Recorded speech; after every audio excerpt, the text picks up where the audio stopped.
2024 വർഷം ചിങ്ങക്കൂറുകാർക്ക്, ചിങ്ങക്കൂർ എന്ന് പറയുമ്പോൾ മകം, പൂരം, ഉത്രം കാലാണ്. അപ്പോൾ ഈ നക്ഷത്രക്കാർക്ക് ഫലം പറയുമ്പോൾ കൂറ് വെച്ച് പറയുക എന്ന് പറയുമ്പോൾ ചന്ദ്രനെ അടിസ്ഥാനമാക്കി പറയുകയാണ്. പക്ഷേ ചന്ദ്രൻ മാത്രമല്ല ഒരാളുടെ ഫലം നിശ്ചയിക്കുന്നത്, ഒരാൾക്കുണ്ടാകുന്ന അനുഭവങ്ങളെല്ലാം നിശ്ചയിക്കുന്നത് സൂര്യനും മറ്റുള്ള ഗ്രഹങ്ങളും എല്ലാം തന്നെയാണ്. പ്രത്യേകിച്ച് സൂര്യനെയും കൂടി എടുക്കണം. അപ്പം സൂര്യനെയും കൂടി എടുത്തുകൊണ്ട്, സൂര്യനെ എടുക്കുക എന്ന് പറഞ്ഞാൽ ജനിച്ച മാസം, മലയാള മാസവും കൂടി ചേർത്ത് വെച്ചുകൊണ്ടാണ് ഇവിടെ നോക്കുന്നത്, അല്ലാതെ കൂറ് വെച്ച് മാത്രമല്ല. പക്ഷേ കൂറിൻ്റെ അടിസ്ഥാനത്തിൽ സൂര്യനെയും കൂടി ജനിച്ച മാസവും കൂടി എടുത്തിട്ടാണ് പറയുന്നത്. അതെടുക്കാതെ പറയുകയാണെങ്കിൽ, ഇപ്പം കൂറ് വെച്ച് പറയുകയാണെങ്കിൽ ഗ്രഹങ്ങളിൽ ശനി വളരെ മോശമായിട്ടാണ് നിൽക്കുന്നത്. ദാമ്പത്യ കാര്യങ്ങൾക്കെല്ലാം തടസ്സമുണ്ടാക്കുന്ന തരത്തിൽ, വിവാഹ കാര്യങ്ങൾക്കെല്ലാം തടസ്സമുണ്ടാക്കുന്ന തരത്തിൽ, അതുപോലെ തന്നെ വിവാഹം അന്വേഷിക്കുന്നുണ്ടെങ്കിൽ തടസ്സങ്ങൾ ഉണ്ടാക്കുന്ന തരത്തിലാണ് ശനി നിൽക്കുന്നത്. നമ്മൾ കൂറ് വെച്ച് വിവാഹ കാര്യങ്ങൾക്കൊന്നും ഒരു നല്ലതും പ്രതീക്ഷിക്കേണ്ടതില്ല. പിന്നെ പ്രധാനപ്പെട്ട വേറൊരു ഗ്രഹം വ്യാഴമാണ്. വ്യാഴനെ പറ്റി ചിന്തിക്കുകയാണെങ്കിൽ വ്യാഴവും രണ്ടാം ഭാഗം, ഒന്നാം ഭാഗം കുഴപ്പമില്ല, ആദ്യ ഭാഗം കുഴപ്പമില്ല, രണ്ടാം ഭാഗത്തിലേക്ക് വരുമ്പോൾ വ്യാഴനും ജോലി സ്ഥലത്തെ പ്രശ്നങ്ങൾ കൂടുതൽ, വർക്ക് കൂടുതൽ,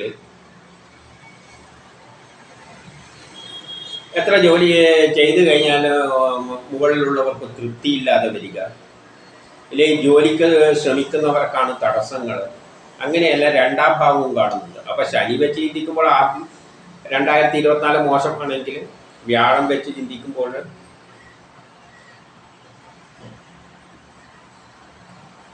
രണ്ടാമത്തെ ഭാഗം, സെക്കൻഡ് ഹാഫ്, അത് മോശമായി വരികയാണ്.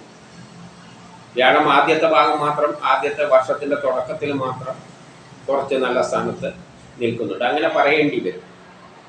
പക്ഷെ അങ്ങനെയൊന്നും അല്ല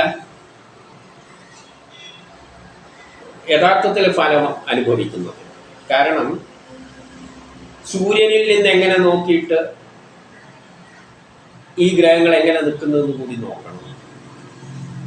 ചന്ദ്രനിൽ നിന്ന് മോശമായി നിന്നത് കൊണ്ട് സൂര്യനിൽ നിന്ന് മോശമാണെന്നില്ല. ജനിച്ച മാസം വെച്ച് നോക്കുമ്പോൾ, സൂര്യനിൽ നിന്ന് നോക്കുമ്പോൾ അത് ചിലപ്പോൾ നല്ലയിടത്തല്ലായിരിക്കും നിൽക്കുന്നത്. അതുകൊണ്ട് ഈ ദോഷമൊന്നും അവിടെ അനുഭവിക്കില്ല. അപ്പോൾ ഇവിടെ പറയാൻ പോകുന്ന ഫലം എന്ന് പറയുന്നത് രണ്ടും ചേർത്ത് വെച്ചുകൊണ്ടാണ്.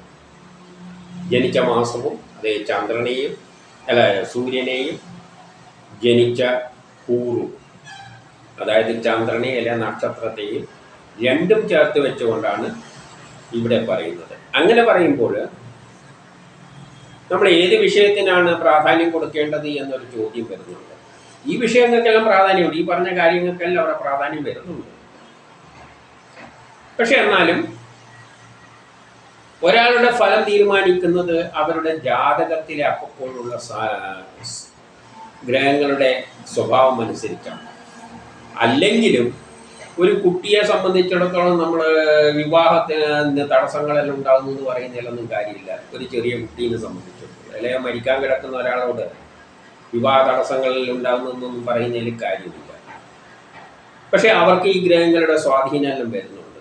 അപ്പം ഏതിനാണ് ഫലം അനുഭവിക്കുക എന്നുള്ളത് അവരവർക്ക് എന്തിലാണോ പ്രാധാന്യമുള്ളത് ആ വിഷയങ്ങൾക്കാണ്. ഇപ്പോൾ ഒരു പഠിക്കുന്ന കുട്ടിയെ സംബന്ധിച്ചിടത്തോളം ആണെങ്കിൽ അവൻ്റെ പഠിപ്പിന് ഗുണമാണോ ദോഷമാണോ, ഈ തരത്തിലാണ് ചിന്തിക്കേണ്ടത്. ഒരാൾ വിവാഹം അന്വേഷിക്കുന്നതിൻ്റെ വിവാഹം കണ്ടെത്തുമോ, അല്ലെങ്കിൽ അതിന് വല്ല തടസ്സങ്ങളുണ്ടോ, ആ നിലയിൽ വേണം ഇതിനെയെല്ലാം ചിന്തിക്കാൻ. കാരണം ഒരു 7-ൽ ശനി നിന്നെന്ന് വെച്ചുകൊണ്ട്, ചന്ദ്രൻ്റെ 7-ൽ നിന്ന് എന്ന് വെച്ചതുകൊണ്ട് സൂര്യനിൽ നിന്നും അങ്ങനെയല്ല നിൽക്കുന്നത്, വേറെ ഭാവത്തിലാണ് നിൽക്കുന്നത്. അവിടെ വിവാഹമായിട്ട് അതിന് ബന്ധമൊന്നും ഉണ്ടാവും. പക്ഷേ ഇതിനും എല്ലാം ചെറിയ പ്രാധാന്യമുണ്ട്, ഇല്ല എന്ന് പറയുന്നില്ല. പക്ഷെ നമ്മൾ എടുക്കേണ്ടത് എങ്ങനെയാണെന്ന് വെച്ചാൽ നമുക്കിപ്പം എന്തിലാണ് ഇപ്പം പഠിക്കുന്ന കുട്ടിയാണെങ്കിൽ വിദ്യാഭ്യാസവുമായി ബന്ധപ്പെട്ട കാര്യങ്ങൾ, ഒരാൾ ആരോഗ്യത്തെ പറ്റിയാണ് ചിന്തിക്കുന്നുണ്ടെങ്കിൽ അയാളുടെ ആരോഗ്യപരമായ കാര്യങ്ങൾക്ക് അതുകൊണ്ട് ഇന്ന വിഷയത്തിൽ എന്നൊന്നും പറയുന്നില്ല. വിഷയങ്ങൾ ചിലത് പറഞ്ഞു കഴിഞ്ഞു, അതിനെല്ലാം അതിൻ്റെതായ പ്രാധാന്യം ഉണ്ടെങ്കിലും അതിന് മുൻതൂക്കം കൊടുക്കാമെങ്കിൽ ഓരോ ആളെ സംബന്ധിച്ചിടത്തോളം അവരവരെ എന്തിനാണോ ആഗ്രഹിക്കുന്നത്, എന്തെങ്കിലും കാര്യം നടക്കും, ഇപ്പം ജോലി കിട്ടുമെന്നല്ല ആഗ്രഹിക്കുന്നതാണെങ്കിൽ നല്ല സമയത്ത് കിട്ടും, മോശ സമയമാണെങ്കിൽ കിട്ടില്ല. ആ തരത്തിൽ വേണം അതിനെ കാണാൻ. അപ്പം ഇവിടെ ചെയ്യുന്ന എന്താണെന്ന് വെച്ചാൽ ഈ ചിങ്ങക്കൂറിൽ ജനിച്ചവർക്ക് അവർ ജനിച്ച മാസത്തിൻ്റെ അടിസ്ഥാനത്തിൽ ഈ വർഷത്തിലെ നല്ല ദിവസങ്ങളും പൊതുവെ മോശം ദിവസങ്ങളും പറയുകയാണ്. അപ്പം നല്ല ദിവസങ്ങൾ ഏതാണെന്ന് നോക്ക് ചെയ്തുകൊണ്ട് ആ സമയങ്ങളിൽ നമ്മൾ എന്തൊക്കെല്ലാം ചെയ്യാൻ ഉദ്ദേശിക്കുന്നത് ആ സമയത്തിൽ ചെയ്യുന്നതായിരിക്കും നല്ലത്. അതുകൊണ്ട് എല്ലാതും അതുവരെ മാറ്റി വെക്കാനൊന്നും പറ്റില്ല. പക്ഷേ മോശ സമയത്തെല്ലാം ചെയ്യേണ്ടി വരും. അല്ലാതെ ഒരു ആപ്ലിക്കേഷൻ അയക്കുന്ന ഇന്ന മാസം ഇന്ന ഡേറ്റ് ഇത്ര ഡേറ്റിനിടക്ക് അയക്കണം എന്ന് പറഞ്ഞു കഴിഞ്ഞാൽ നല്ല സമയം വരെ കാത്തിരിക്കാൻ പറ്റില്ല. പക്ഷേ ആ സമയത്തിന് അയക്കുമ്പോൾ അതിൻ്റേതായ ചില പ്രാധാന്യങ്ങൾ ഉണ്ട്. അത്തരത്തിൽ അതിനെ എടുക്കണം. അല്ലാതെ അതിനു വേണ്ടി കാത്തു നിൽക്കാനൊന്നും പറ്റുന്ന കാര്യമൊന്നുമല്ല. പക്ഷെ ആ സമയത്ത് ചെയ്യുകയാണെങ്കിൽ, നല്ല സമയത്ത് ചെയ്യുകയാണെങ്കിൽ അതിൻ്റെ ഫലവും കുറച്ച് അനുകൂലമായി. അതേസമയം നമ്മൾ എന്തെങ്കിലും പ്രതീക്ഷിക്കുന്നുണ്ട് നടക്കുന്നതും നല്ല സമയത്തായിരിക്കും. ഇപ്പം നമ്മളൊരു കല്യാണം എല്ലാം അന്വേഷിച്ച് അടക്കുകയാണെങ്കിൽ നമ്മൾ നല്ല സമയം പറഞ്ഞത് ഏതോ ആ സമയത്തായിരിക്കും അത് നടക്കാനുള്ള. അതുവരെ അന്വേഷിക്കാതിരിക്കാനൊന്നും പറ്റില്ല, അന്വേഷിച്ചുകൊണ്ടേയിരിക്കും. പക്ഷെ കണ്ടെത്തുന്ന ചിലപ്പോൾ ആ സമയത്തായിരിക്കും, അല്ലെങ്കിൽ വിവാഹം നടക്കുന്ന ആ സമയത്തായിരിക്കും കണ്ടെത്തുന്നതോ വിവാഹം നടക്കുന്നതോ നിശ്ചയിക്കുന്നതോ എല്ലാം ചിലപ്പോൾ ആ സമയത്തായി മാറും. അപ്പം ആ തരത്തിലും അതിനെ കാണുന്നു.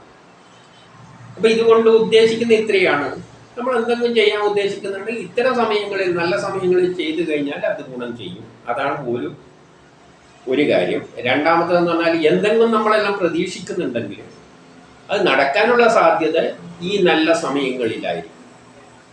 ആ തരത്തിൽ വേണം അതിനെ കാണാൻ. വിഷയം എന്താണെന്ന് വെച്ച് കഴിഞ്ഞാൽ നമ്മൾ എന്താണോ പ്രതീക്ഷിക്കുന്നത് അത്ര കാര്യം. അല്ലാതെ ഇന്ന വിഷയമൊന്നും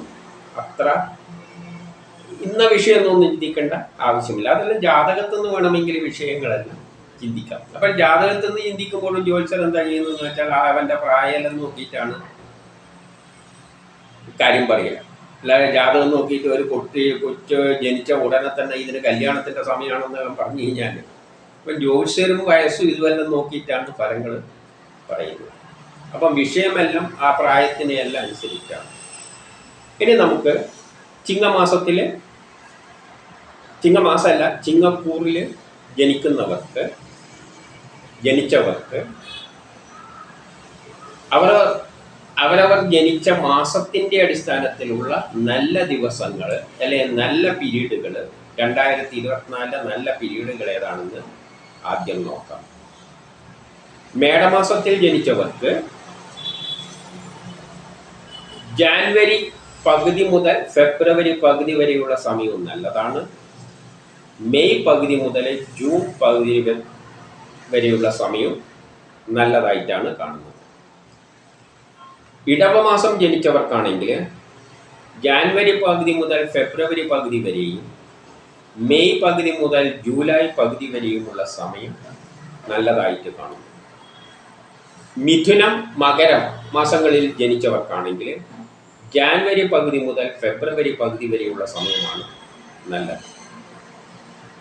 കർക്കിടക മാസം ജനിച്ചവർക്കാണെങ്കിൽ ജാനുവരി പകുതി മുതൽ ഫെബ്രുവരി പകുതി വരെയും മെയ് പകുതി മുതൽ ജൂൺ പകുതി വരെയും ഒക്ടോബർ പകുതി മുതൽ നവംബർ പകുതി വരെയുമുള്ള സമയമാണ് നല്ലതായിട്ട് കാണുന്നത്.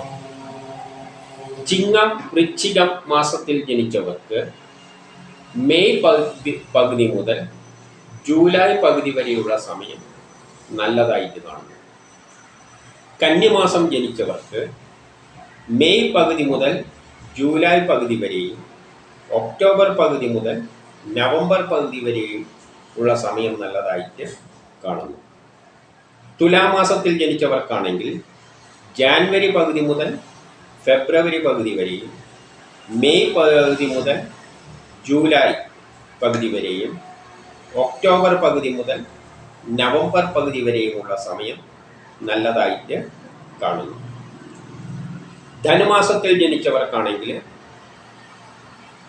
ജാനുവരി പകുതി മുതൽ ഫെബ്രുവരി പകുതി വരെയും ജൂൺ പകുതി മുതൽ ജൂലൈ പകുതി വരെയുമുള്ള സമയം നല്ലതായിട്ട് കാണുന്നു. കുംഭമാസത്തിൽ ജനിച്ചവർക്കാണെങ്കിൽ മെയ് പകുതി മുതൽ ജൂൺ പകുതി വരെയും ഒക്ടോബർ പകുതി മുതൽ നവംബർ പകുതി വരെയുമുള്ള സമയം നല്ലതായിട്ട് കാണുന്നു. മീനമാസത്തിൽ ജനിച്ചവർക്കാണെങ്കിൽ ജാനുവരി പകുതി മുതൽ ഫെബ്രുവരി പകുതി വരെയും ജൂൺ പകുതി മുതൽ ജൂലൈ പകുതി വരെയും ഒക്ടോബർ പകുതി മുതൽ നവംബർ പകുതി വരെയും നല്ലതായിട്ട് കാണുന്നു. ഇപ്പോൾ ഒക്ടോബർ പകുതി മുതൽ നവംബർ പകുതി എന്നെല്ലാം പറയുമ്പോൾ ഒക്ടോബർ 15 മുതൽ നവംബർ 15 ഈ ക്രമത്തിൽ എടുക്കണം. ആ നേരെ പകുതിയിൽ നിന്നൊന്നും എടുക്കേണ്ട, ഏകദേശം ഈ പീരീഡിനകത്തായിരിക്കും. എല്ലാവർക്കും ആ പീരീഡ് മുഴുവനൊന്നും പറയില്ല, ഇതിലേതെങ്കിലും ഇടയ്ക്കുള്ള സമയത്തായിരിക്കും നമ്മൾ ഉദ്ദേശിക്കുന്ന കാര്യങ്ങളെല്ലാം നടക്കുക, അല്ലെങ്കിൽ നമ്മൾ എന്തെങ്കിലും കർമ്മങ്ങളെല്ലാം ചെയ്യാൻ പറ്റിയ നല്ല സമയം ഇതായിട്ട് കാണുന്നു. എന്നാൽ അതേസമയം തന്നെ ചില മോശ സമയങ്ങളും ഉണ്ട്. അതും പൊതുവെ ദാമ്പത്യപരമായ കാര്യങ്ങൾക്ക്, തൊഴിൽപരമായ കാര്യങ്ങൾക്കെല്ലാം പ്രധാനമായിട്ട് മോശം കാണുന്നതെങ്കിലും ഇന്ന വിഷയത്തിനൊന്ന് അങ്ങനെ നിർബന്ധം പിടിക്കുകയൊന്നും വേണ്ട. നമുക്ക് ഏത് വിഷയത്തിനാണ് താല്പര്യം അതിനാണ് നല്ലതും മോശമായിട്ട് കാണേണ്ടത്. അപ്പോൾ മോശം പീരീഡുകൾ ഏപ്രിൽ പകുതി മുതൽ മെയ് പകുതി വരെയുള്ള സമയം ഈ ചിങ്ങക്കൂറുകാർക്ക് മോശമാണ്. ഏപ്രിൽ പകുതി മുതൽ മെയ് പകുതി വരെയും ജൂലൈ പകുതി മുതൽ ഒക്ടോബർ പകുതി വരെയും നവംബർ പകുതി മുതൽ ഡിസംബർ പകുതി വരെയും ഈ പീരീഡുകൾ കുറച്ച് മോശമായിട്ട് കാണുന്നുണ്ട്. ഇത് പൊതുവെ എല്ലാവർക്കും തന്നെ മോശമാണ്. എന്നാലും നേരത്തെ പറഞ്ഞ കുറച്ച് ഓരോ മാസം എടുത്ത് പറഞ്ഞതിൽ വല്ലതും പെട്ടിട്ടുണ്ടെങ്കിൽ അത് അവർക്കത് ബാധകമില്ല. ഈ പറയുന്ന മോശം പറഞ്ഞ പീരീഡ് മുമ്പിൽ പറഞ്ഞതിൽ വല്ലവർക്കും നല്ല പീരീഡായിട്ട് പറഞ്ഞിട്ടുണ്ട്, അവർക്ക് നല്ല തന്നെയായിരിക്കും. ഈ പറഞ്ഞത് പൊതുവായിട്ടുള്ള കാര്യമാണ്. ചിങ്ങക്കൂറിൽ ജനിച്ചവർക്ക് പൊതുവായിട്ടുള്ളൊരു കാര്യമാണ്. ഏപ്രിൽ പകുതി മുതൽ മെയ് പകുതി വരെയും ജൂലൈ പകുതി മുതൽ ഒക്ടോബർ പകുതി വരെയും നവംബർ പകുതി മുതൽ ഡിസംബർ പകുതി വരെയും പൊതുവെ മോശമായിരിക്കും. ഇതാണ് ചിങ്ങക്കൂറിൽ ജനിച്ച നക്ഷത്രക്കാർക്ക് 2024 ഫലം. അത് ജനിച്ച മാസം കൂടി ചേർത്ത് വെച്ചുകൊണ്ടാണ്.